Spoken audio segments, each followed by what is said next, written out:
travaille sur Notre-Dame, sur un décor sculpté médiéval. On a été obligé de rajouter des parties manquantes, donc en ragréage, avant de pouvoir copier sur la pierre. On a fait la reconstitution, on est sur du mortier, donc du coup on utilise des spatules. Le mortier, c'est quelque chose de souple qu'on va appliquer. Donc là on fait de la sculpture comme en terre glaise, enfin comme sur de l'argile.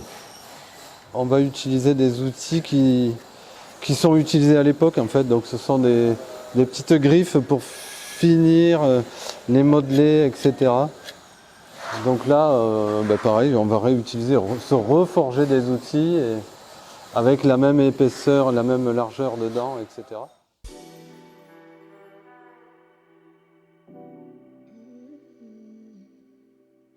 Donc une fois que cette étape est finie, on installe ce qu'on appelle une mise au point, c'est un compas en 3 dimensions qui nous permet de copier en 3 dimensions le sujet. Une fois que les points de basement sont installés, de façon géométrique d'ailleurs, on utilise compas, équerre.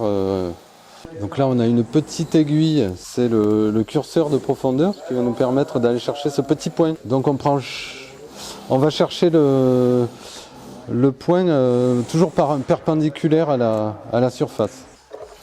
Je déplace le fameux compas.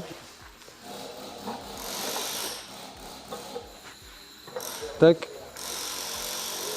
Et je descends mon aiguille jusqu'à la pierre.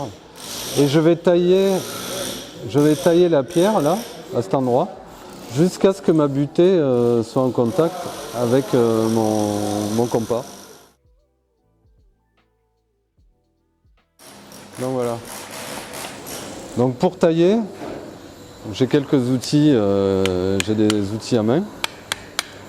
Et comme mes collègues à côté là, j'ai des outils à air comprimé qui sont un peu plus violents et qui fonctionnent très bien. Voilà. Ce sont des gouges. On voit des petites marques de dents. Donc pareil, on a des outils. Là, on a des outils avec les mêmes petites dents là. Donc voilà, qui étaient des outils pour dégrossir.